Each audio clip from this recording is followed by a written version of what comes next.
Buenas compañeros y profesor. En el presente video vamos a estar hablando sobre la definición de la ocupación, requisitos de la ocupación, clases de ocupación. Mi grupo está conformado por Lina Petro, Verónica Martínez, Grace Ramos y mi persona Jesús Anaya. Abarcando el concepto de la ocupación en el artículo 685 del Código Civil se dice que por la ocupación se adquiere el dominio de las cosas que no pertenecen a nadie y cuya adquisición no es prohibida por la ley o por el derecho internacional. Si entramos a analizar esta definición que da el Código Civil, se encuentra que la ocupación es un modo ordinario de adquirir el dominio, puesto que con la propiedad sobre un bien no se recibe de alguien, sino que por consiguiente la ocupación se reconoce respecto a los bienes que carecen de propiedad. Por lo tanto, se puede decir que no se pueden ocupar los inmuebles, puesto que este tipo de bien en nuestra normativa siempre tienen un propietario, ya sea alguno en particular o el Estado. En ese sentido, se entiende que las cosas inmuebles que no tienen dueño o se pueden llamar res nullius. Y en segundo lugar, cuando había tenido un dueño, su derecho de dominio fue abandonado por su antiguo propietario. A esta se le denominan como res derivatae. Ahora bien, frente al último punto queda hacer diferencia entre las cosas abandonadas y las cosas perdidas, dado que la normativa no permite la ocupación de las cosas inmuebles perdidas, puesto que sobre esta el ordenamiento sigue reconociendo el derecho de dominio de su propietario. A continuación vamos a ver los requisitos de la ocupación. Bueno, dentro de la ocupación existen 3 requisitos. El primer requisito que llevaremos a cabo es que la cosa carezca actualmente de dueño. Esto nos muestra que en Roma lo que carece de dueño es denominado como res nullius, como son las piedras, las conchas u otras cosas que naturalmente el mar nos ofrece, así como nos muestra o como nos los indica en el artículo 699. Están también los animales salvajes o los bravíos, en el artículo 687 del Código Civil nos lo indica, lo que se denomina hoy como fauna silvestre.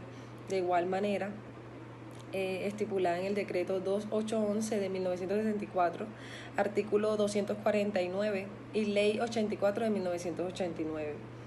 Y los recursos hidrobiológicos, los cuales pertenecen a la nación, por disposición expresa del Código de Recursos Naturales. Estos no son res nullius.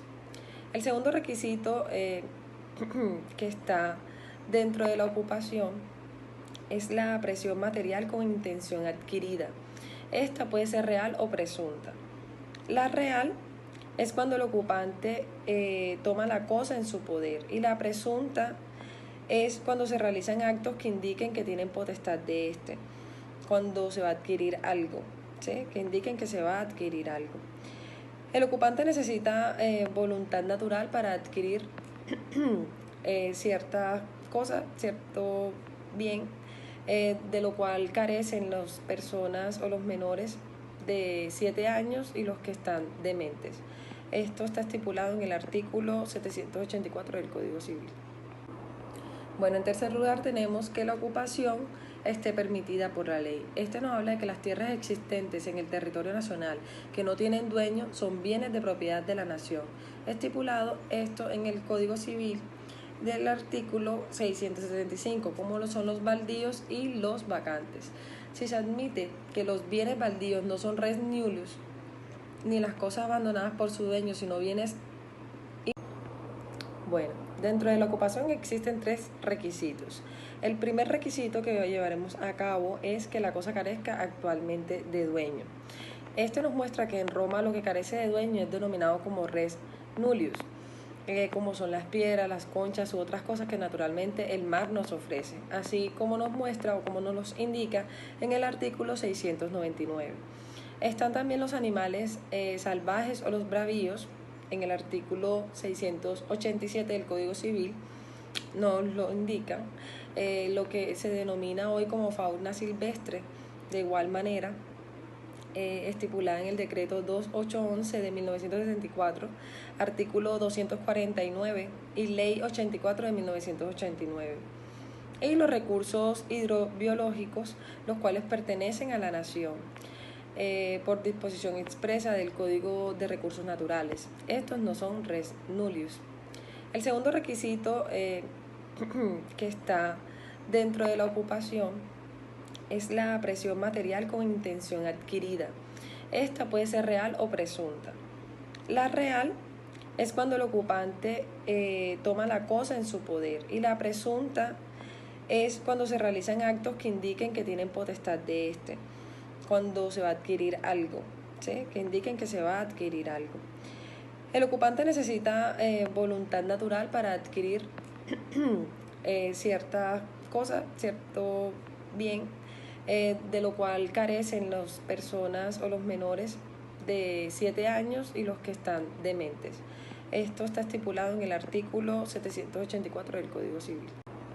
Bueno, en tercer lugar tenemos que la ocupación esté permitida por la ley. Este nos habla de que las tierras existentes en el territorio nacional que no tienen dueño son bienes de propiedad de la nación. Estipulado esto en el Código Civil del artículo 675, como lo son los baldíos y los vacantes. Si se admite que los bienes baldíos no son res nullius, ni las cosas abandonadas por su dueño, sino bienes inmuebles de propiedad de la nación, no pueden adquirirse por ocupación, ya que por el modo de ocupación, al adquirir, él escoge que el bien no tenga dueño o que no lo haya tenido nunca, viéndose así la ocupación como un modo de adquirir reservado para los bienes muebles, y pues para los bienes muebles, ya que las tierras que no tienen propietario pertenecen a la nación, según lo afirman en el Código Civil pues del artículo 675. Y por otro lado están las minas y las aguas, que al ser bienes de uso público pertenecen a la nación y tampoco pueden adquirirse por ocupación. Ahora les hablaré con mi compañera las clases de la ocupación. Cabe resaltar que las cosas animadas son las que tienen vidas y las animadas no tienen vida. En las cosas animadas se comprende la caza de los animales bravios, silvestres y salvajes, y la pesca, pero es permitida siempre y cuando no haya sido propiedad de nadie y siempre y cuando se cumplan con los requisitos anteriormente mencionados para obtener la ocupación de cada especie. Respecto a las cosas inanimadas, la ocupación de estas opera con las cosas que no pertenecen a nadie, y el dominio de estas se adquiere apoderándose de ellas, por ende reciben el nombre de hallazgo. Continuando con lo que les está hablando mi compañera, las cosas perdidas en el artículo del Código Civil 704 y 705 son cosas corporales que desaparecen del patrimonio de una persona por un olvido o extravío y que presentan señales de dominio anterior. Las diferencias fundamentales con la regla del Hereitei están en que en esta hay voluntad en el abandono y que no existen en las cosas al parecer perdidas. La red del Hereitei puede adquirirse por ocupación, las al parecer perdidas no. ¿Qué debe hacer una persona cuando encuentra una cosa al parecer perdida? Lo primero que debe hacer es indagar por su dueño, si es conocido, con la obligación de entregársela. Si el objeto hallado no presenta señales que identifiquen a su propietario, debe entregarse dentro de los 30 días posteriores al hallazgo a la primera autoridad política del lugar, alcaldes o inspectores, no la autoridad eclesiástica como hacen en algunos pueblos. La espera de los 30 días otorgados por la ley como plazo para hacer conocer el hecho a la autoridad puede emplearse quien la encuentra en busca a su propietario, con la debida diligencia y cuidado exigidos por la costumbre del lugar. No es diligencia quien encuentre una cosa perdida e informa del hecho por medio de una emisora que no se escucha en ese territorio, o quien sin pasar el plazo legal hace las averiguaciones en el último día. Para evitar estas suspicacias, el texto legal debería obligar a quien la encuentre a dar el tesoro. Preceptúa el artículo 700 del Código Civil. El descubrimiento de un tesoro es una especie de invención o hallazgo. Se llama tesoro la moneda o joya u otros efectos preciosos elaborados por el hombre. Han estado largo tiempo sepultados o escondidos sin que haya memoria o un indicio de su dueño. No se puede confundir la expresión tesoro y huaca, términos reservados por el derecho minero. Las denominadas huacas o patios de indios pertenecen por entero, de acuerdo con el Código de Minas, a su descubridor, que tiene sobre ellas el derecho de explotación. Se entiende por huaca los tesoros hallados o sepultados, templos o heredamientos de los indios. Requisitos de los tesoros. Deben ser objeto de valor o de consideración. Los objetos deben ser elaborados por el hombre. Que los objetos estén sepultados o escondidos. Que los objetos estén sepultados o escondidos por largo tiempo.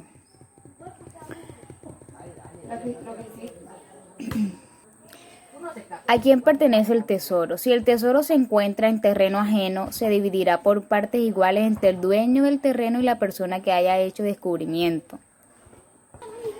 Sin embargo, no siempre pertenece a la mitad del descubridor.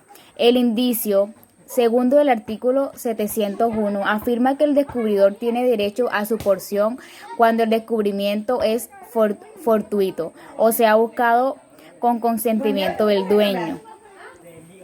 En Roma, el tesoro se adquiere por el descubridor cuando era fruto del azar. Si permanecía como resultado de excavaciones, permanecía por entero al propietario. El fortuito, cuando por ejemplo se derrumba una tapia o al caer muestra el tesoro. Si el tesoro se ha buscado con permiso del dueño, la mitad le corresponde a este y la otra mitad al descubridor, aunque el descubrimiento no sea fortuito. En Roma, el tesoro se adquiere por el descubridor cuando era fruto del azar. Si permanecía como resultado de excavaciones, permanecía por entero al propietario. El fortuito, cuando por ejemplo se derrumba una tapia o al caer muestra el tesoro. Si el tesoro se ha buscado con permiso del dueño, la mitad le corresponde a este y la otra mitad al descubridor, aunque el descubrimiento no sea fortuito. Las especies náufragas. En el Código Civil, artículos 710 y 711 son bienes que se encuentran en el mar y los caudales navegables como consecuencia de un naufragio.